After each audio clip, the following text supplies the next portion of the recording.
Before we explore Crater Lake National Park, I'd like to share a few pieces of general advice. I hope this series has inspired you to see more of our national parks. So I asked Jim and Will from More Than Just Parks to offer a few tips for those of us who are just getting started.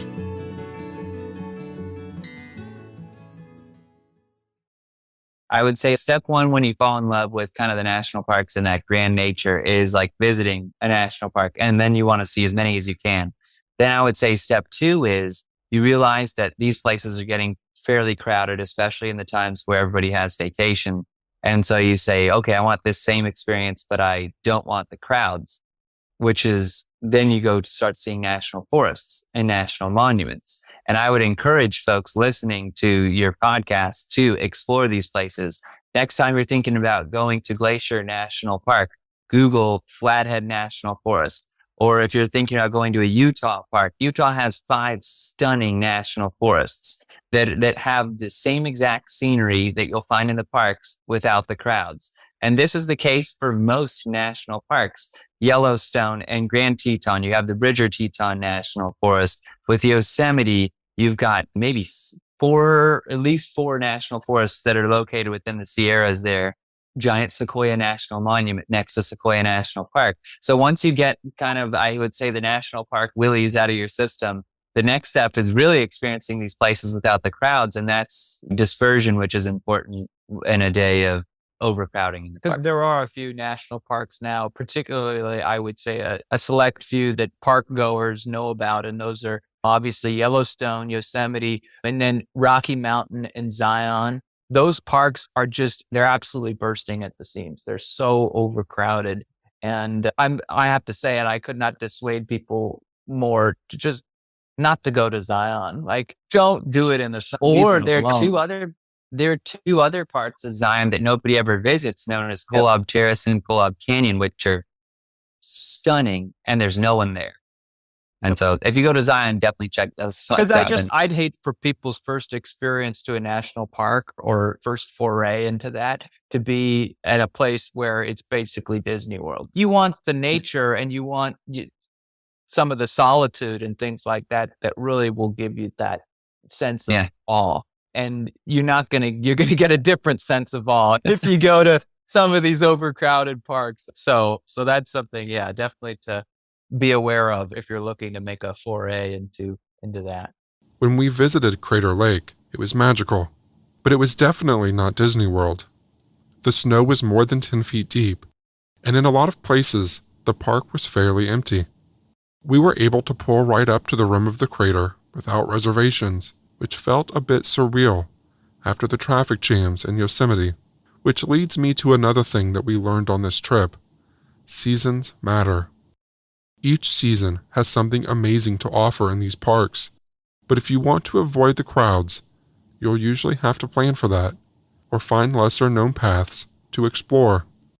Even in some of these popular parks, if you get out on a trail and just get a mile away from the main road and the crowds start to really disappear. And time of year is crucial. Visit Definitely. In the fall, visit in the spring, but in the summer, choose your parks carefully and choose the lesser visited ones or the national forests.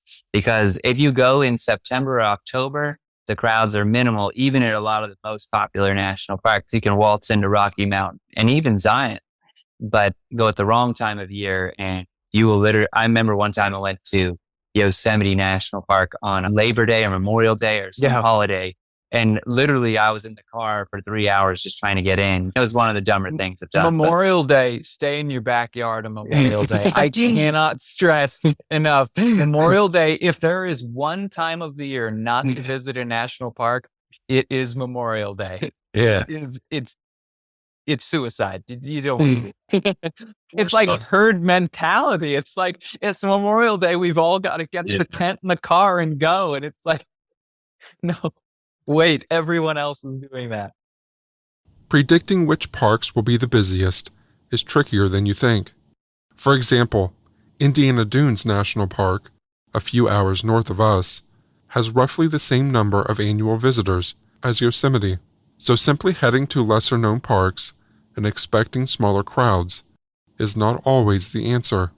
Do your research ahead of time and make as few assumptions as possible. You might start by searching the National Park System Status Database. The detail of that database is staggering. You can see visitation numbers for every holding in the National Park System for about 20 different categories, dating from 1929 to the present day.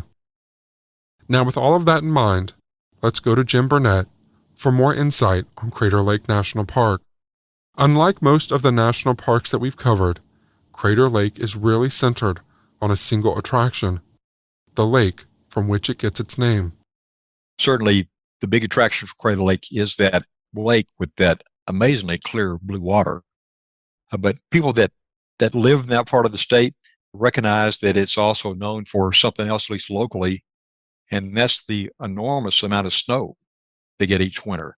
The annual average, I looked it up, is 41 feet of snow per winter. That's 41 feet, not 41 inches. A lot of parts of the country, 41 inches would be a big winter. But 41 feet is a lot of snow to have to deal with in the course of the year. And so that brings us to my favorite top tip. If you're going to be planning a visit to any park, and that's to be sure you have good, up-to-date information, especially in a place like Crater Lake that has such unusual weather. And I say that because during my 30 years as a ranger, it was sad to sometimes meet visitors who had made a long trip to a park only to find out something they really wanted to do wasn't possible to do because either a road or a trail or some other feature wasn't open yet for the summer because it's still buried under several feet of snow. So you tell them that in June, and they're thinking, how can that be possible? It's been 90 degrees at home now for 2 months. How can we be here in June and you can't get to someplace because of snow? But that does happen. And I'm sure rangers have that conversation probably pretty frequently there at Crater Lake. So it's a good idea just to check the park website before you go to any park and just check on the status of what's open, what's closed. On the website, on the first page, you'll see a section called alerts. And on the alerts for Crater Lake, even now in June, there's information that part of the popular scenic drive that goes all the way around the lake is not yet open because they're still getting it plowed out from the wintertime. So that's a good place to look for information before you go so that you don't get there and say, gosh, I was really counting on making this trip. And sorry, I can't get there right now. One thing we found really helpful at Crater Lake was a free park newsletter called Crater Lake Reflections. I guess that's a clever name for a lake it's famous for the reflections of water, but you can download a copy of that just by Googling the term Park Newspaper Crater Lake. You'll find a link for that. And if you go to that, I feel like it's a good idea to go ahead and just download and save a digital copy of that onto your phone or your laptop or a tablet, whatever you're using. And the reason I say that is that a lot of places there in the park that you will not be able to get a cell signal or internet signal to call that up in real time while you're there. So just download it and save it. And that way you've got it right on hand and you don't have to worry about trying to come up with a paper copy when you get there. Yeah.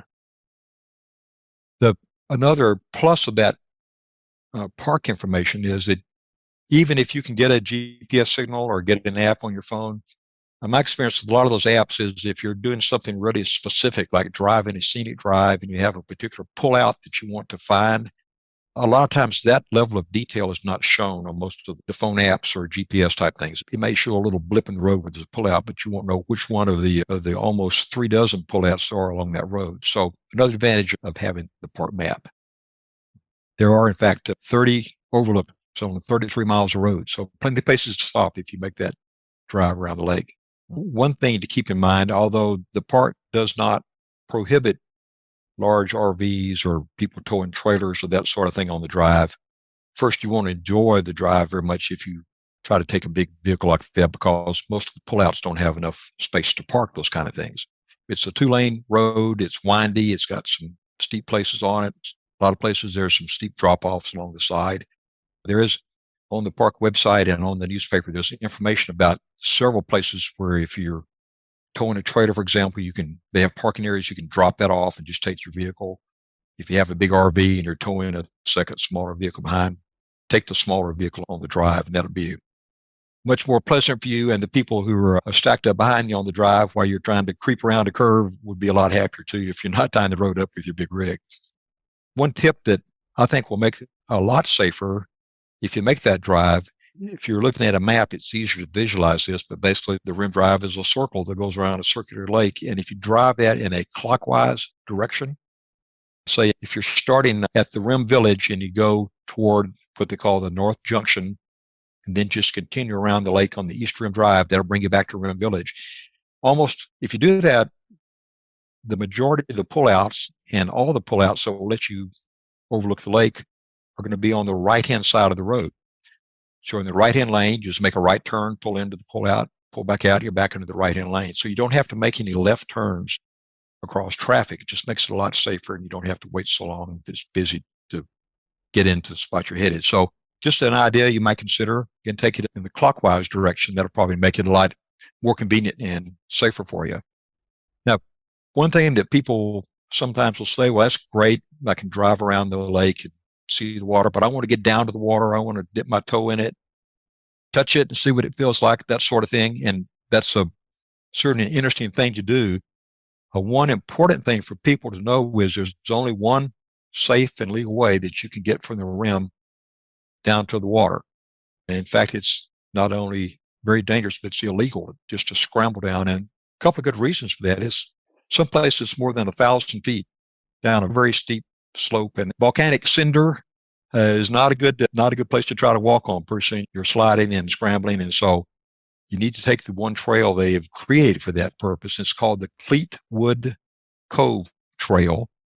That's also the only way to get down to the lake if you want to take some of the boat tours they offer on the lake during the summertime. And it's just like the rim drive. It gets a lot of snow, and they have to get the trail shoveled off and wait for the snow to melt off. So it's open about the same season from about mid-July until late October.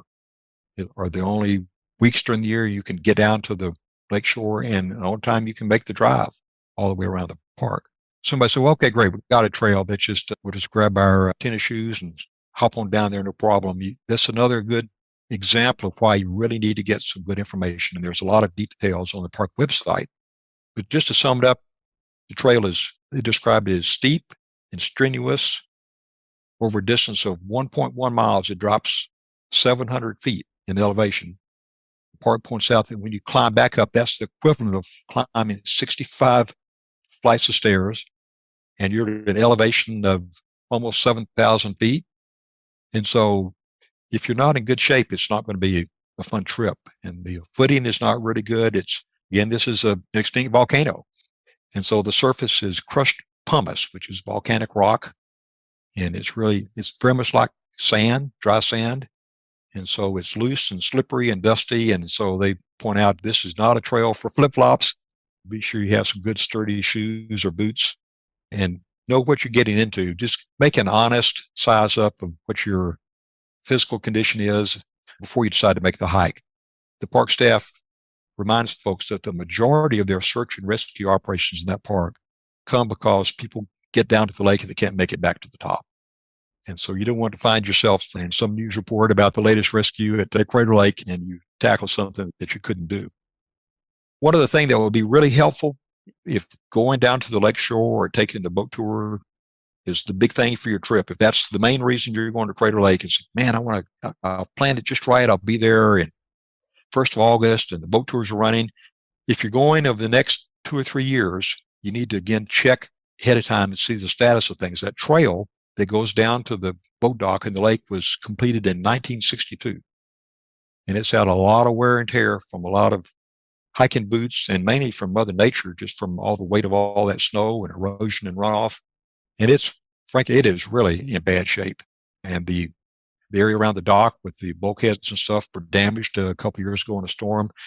And so the park has been trying to get money to rehab all that area. And they finally believe they have the funds to do that. And they think it's going to begin in the summer of 2024. So a couple of years away from now. But if you're going in a few years, that project will probably take 2 years because it's a very short construction season there due to the weather. And so they anticipate it'll take 2 years. And when the work is underway, they'll have to just close the trail. There's no other alternative. There's so little room to work there anyway. And there's no other way to get to the boat dock. And so if you're going and you really want to take that boat trip, maybe in about 2024, 2025, check that website, look under those alerts on the homepage, and it'll tell you whether or not that trail's open. Again, it'd be a shame to get there and be all set to do that and find out that that's not a possibility. One of the best parts of exploring these parks is encountering all of the little quirky eccentricities that you don't really hear about until you get there. One of the more memorable ones we encountered was here at Crater Lake. It's in the middle of Crater Lake, and it's one of the things you'd never expect to find there. A tree. A tree, and this is a very unusual tree. And this is a kind of a fun story. And if you hear about this, if you go to the park, you'll probably think somebody is probably trying to spin you a local yarn or whatever. But it's true if you hear about the old man in the lake. This is really a valid local, I won't say it's, I guess you could call it a legend or a landmark or a high point. But the old man is actually a 30-foot long mountain hemlock log, about 3 feet in diameter, and it's floating upright vertically. So about the top 3 or 4 feet of it sticks up out of the water, and the rest of it goes straight down toward facing the bottom of the lake. And the first known sighting of this log was in 1896. So it's been there a long time now. Scientists have used some carbon dating techniques, and they estimate that what's now known as the old man is probably older than 450 years. Now, over the time, of course, people got curious about the log and the old man and what did it do. And so they had a study in 1938 to try to figure out how it traveled around the lake and how far it went. And they found that between July and October that year, the old man traveled a total of 62 miles around the lake, which is an average of 2/3 of a mile per day, just drifting along. But on a windy day, he can cover a lot more territory. One day, he covered 3.8 miles, just kind of drift along with the wind. And so it's probably inevitable that over time, something like this builds up its own series of tales and stories. And some people in superstitions, some people say, and maybe they believe, I don't know, that the old man actually controls the weather at Crater Lake. And in 1998, the park brought in a submersible so they could try to get down into that deep water and study the lake and see what's going on. And they got to thinking about this as they were piloting around the lake, that they were afraid that perhaps they would bump into the old man. He's not really conspicuous unless you're really watching for him. So they said, well, we'll just tie him up on the eastern shore, the big island pokes up in the middle of the lake called Wizard Island. So they tied him up. That way he's safe and they're safe. And the story goes that shortly after they did that, some big storms, a whole series of storms just blew in, and they couldn't launch the submersible. The lake was just too rough. And shortly after that, in August, they had snow. Now they have snow, a lot of snow in Crater Lake, but they don't typically have snow there in August. And so the story is that the scientists finally decided that under cover darkness, they better turn the old man loose. So they cut him loose, and he went back to drifting around the lake. And the official version of the story is the weather cleared up and things were back to normal. So you can draw your own conclusions about that, but that's one of the legends about the old man. So there's a lot of theories about how the log remains upright for all this period of time, why it doesn't fall over, why it doesn't sink. A lot of theories nobody really knows, but a lot of visitors really enjoy the potential that if they take the boat tour, they might see the old man during their trip. You can find, in fact, some pretty cool YouTube videos about the old man. One of them runs about 4 minutes. It's a clip from the TV program CBS Sunday Morning that was filmed back in October 2016. It's really very entertaining. So that'd be a fun way to have a look at the old man if you want to see him. Due to the weather and part of the road being closed, we were unable to drive the full rim of the crater, but it sounded like an unforgettable experience. It did also, though, sound a bit dangerous. You ask if it's safe to drive that rim drive, and another interesting story about that will hopefully reassure people that your odds of coming to difficulty and ending up in the drink if you're driving that windy road are really pretty slim as long as you exercise some reasonable caution on a winding road. And so I decided I would research that topic, and as best I can determine, there have only been 2 documented cases since the park was established over 100 years ago, where cars actually went over the edge and made it all the way down to the lake. And ironically, I guess thankfully in both cases, there was nobody in the car when that happened. Well, no humans anyway, although in one case, it was a close call. The most recent one of those was back in September 2010. A couple came to the park. They were driving a 2003 Volkswagen Passat, and they pulled into one of the overlooks at a place called North Junction. And they got out of the car and they were strolling around watching the sights and enjoying the view. And all at once, their vehicle just started rolling backwards, and it rolled in a kind of a arc across the parking lot. And I guess against all odds, after it rolled about 100 feet, it managed to keep right on going between a narrow opening between a big rock wall and a clump of trees. Made it right through that opening, went over the edge, fell more than 1,100 feet. And it's unfortunately scattered pieces all down, descent down the edge, and it came to rest about in the water, about 30 feet deep on the edge of the lake. There was understandably a lot of concern about that, with pollution from the gasoline and the oil and that kind of thing, because the lake, one of the big features is how amazingly clear and clean all that water is. But the situation was almost a sad one for another reason, because it turned out that the occupants of the car had a dog named Haley that they left in the car. And so Haley was on board when the car took its trip over the edge. The good news is that amazingly, Haley was ejected through the sunroof of the vehicle as it tumbled down the slope. He got out about 600 feet from the top of the rim and was really not hurt, had just minor injuries. Took him about 15 minutes to scramble back up to the top, and so all well with Haley. So that ended well from that standpoint, but the park still had a big cleanup effort.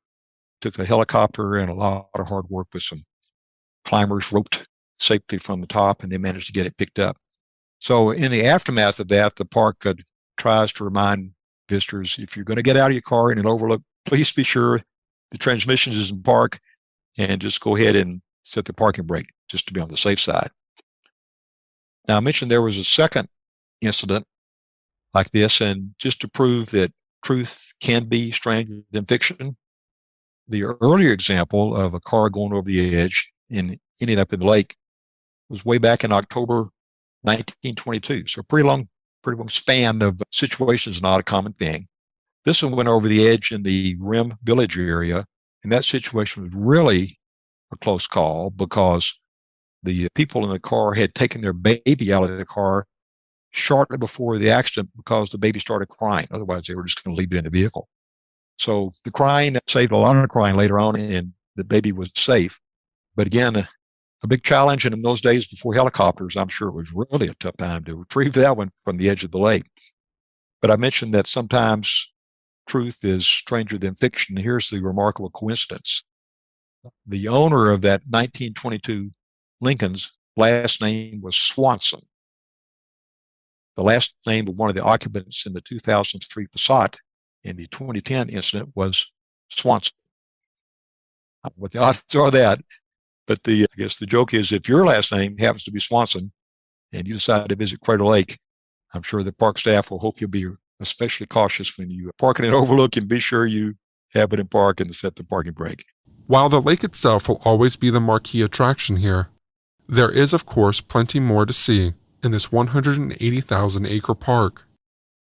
One of the things Jim was quick to point out was the presence of both ponderosa and sugar pines, gorgeous trees that were only enhanced for our visit by a thick layer of snow. One of the things that I did enjoy doing when I was a ranger was to help people take just a minute, maybe instead of looking at the big picture, look at some of the small up-close things that perhaps they wouldn't notice. And at Crater Lake, pine trees are a couple of examples of that. Most of us have seen pine trees and pine cones, but at Crater Lake, they have a species called sugar pine that are the tallest, largest species of pine trees in the world, but their cones are absolutely amazing. They're anywhere between 12 inches up to 20 inches long. They're just enormous, bigger than think about a NBA basketball player's size of their shoes. These pine cones are bigger than a big person's shoes, so they're really very conspicuous. So if you see one, that's what they are. If you're saying, man, that's really a big pine cone, it came from a sugar pine. The other thing, and the best place to see those are in the southern part of the park there at Crater Lake. And the other tree that I always enjoy talking about are ponderosa pines. They grow in places all over the western United States. You can kind of spot them because their bark is fairly thick and furrowed. It has a kind of a yellowish, reddish color to it. The one thing about ponderosa pines, if it's a warm, sunny day, people may think you're a little strange, but if you walk up to it and get your nose right up next to the bark and take a deep breath, if it's a ponderosa, it will smell either like, some people say cinnamon, or some people say it smells like vanilla. Really, it's really amazing. It's just a delightful, wonderful smell. The first time we were back out west and spotted ponderosa, stopped and pulled off and told the kids they need to go sniff the pine tree. And they thought Dad had lost it. He'd been on the road too long. But it really is, it's a fun thing to do, just kind of a little trivia thing and something you can teach your kids. And so ponderosa pines are fun because of their smell if you get up close and personal to them. If people want to find those at Crater Lake, at the south entrance to the park on Highway 62, just about a half mile inside the park entrance, there's a picnic area called the Ponderosa Pine Picnic Area. And you can find both ponderosa pines and sugar pines with the big cones at that one spot. So if it's possible, go back and insert that if that's of interest to people. That might save them some frustration trying to find where they can spot some of those. It was especially fun for us to encounter the ponderosa pine, as we had recently been in Virginia City, Nevada, where an entire ancient forest of this exact tree had been nearly wiped out to build silver mines during the silver rush of the Comstock Lode. When the local population tried to replant forests of these trees in the decades that followed, most refused to take and failed to reach maturity. Our disappointment for missing these forests in Nevada made us that much more grateful for what we found at Crater Lake. At the Ponderosa Saloon and Mine Tour, our guide suggested that the ponderosa pine was a tree that could only replant itself through the shedding of pine cones. I suggested this to Jim to see what he thought. Pretty specific requirements probably for them to sprout is probably what the situation is. How about that? Yeah, you can find them at the right elevation, anywhere from southern Canada down to northern Mexico. They're kind of a specific belt elevation-wise that they prefer. They have some on the south rim of the Grand Canyon also, kind of between the Altavar and the shopping area there along that main road. There's some ponderosas right off the side of the road there. I asked the best time of year to visit. Our timing felt right at the time, but the lodges were closed, and we could have probably done with a little less snow. I guess I'd say it kind of divided in two categories, where there's a place that, like Death Valley, that was too hot in the summertime, or Crater Lake, where maybe it's pretty snowy in the winter. But as a general rule, I would tell people for most parts of the country, unless you're tied to the summertime because of the school schedule, try to avoid going during June, July, and August. And a lot of places, May and September tend to be nice. And I've had to qualify that answer, though, a little bit in the last few years, because I'm sure if you watch the news at all, you recognize that, unfortunately, forest fires, or wildland fires, as they call them in the jargon of the trade, are becoming seems like more of an issue almost every summer. And the smoke from the fires can travel an amazingly long distance from large fires.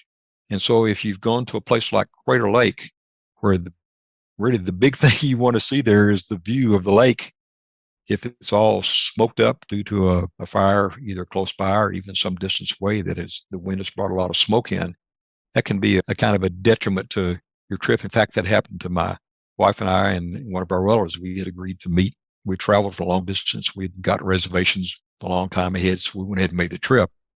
But when we got there, you could barely see the water from the rim because of the smoke from a big forest fire a couple hundred miles away.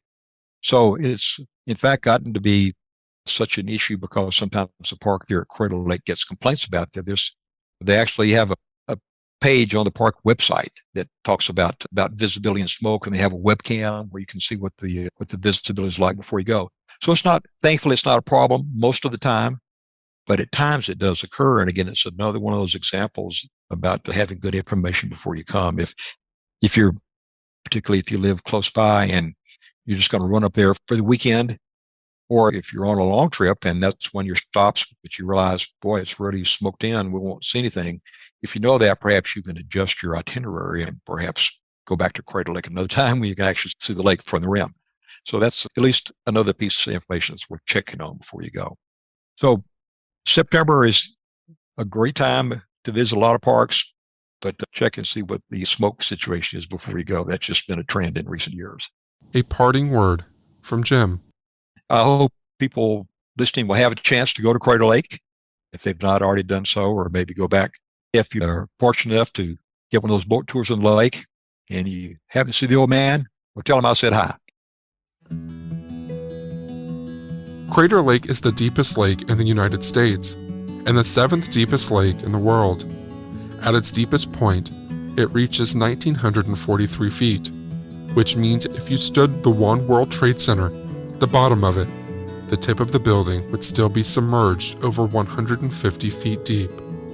Because it is a volcanic crater, no rivers, streams, or springs feed Crater Lake. All of its water comes from rain and snow. The absence of the sediment and mineral deposits that these water sources carry with them is part of the reason that this lake is so incredibly clear. It is not only beautiful to look at, but it is also one of the cleanest lakes in the world. Similarly, Crater Lake has no outlets, so the only known way that the water can leave the lake is through evaporation or slow, steady seepage into the volcanic rock below. As Jim already suggested, this park is one of the snowiest places in America, averaging 43 feet of snow per year. If you like clear, clean water and breathtaking views, you'll likely love Crater Lake. Yet, as with all of our parks, Crater Lake has had its share of grumpy visitors and one-star reviews. This is Gary B. Crater Lake is a very pretty place, but on a sunny 70-degree day in October, it was very cold because of the wind. The roads are very narrow with no guardrails with extremely high cliffs. We won't be back. Lee T was more interested in keeping up on his news feed. I am scared of heights, and there was no Wi-Fi. Sad face. Bama S says, $30 to drive around a lake is absolutely too much. I live here, pay taxes here, and you expect me to pay $30 to just drive the loop around the lake. And finally, Zachary J. 0 stars. The lake is bad and should not be a national park because it is bad and has fish I'm allergic to. And it's thumbs down. Don't go ever if you can.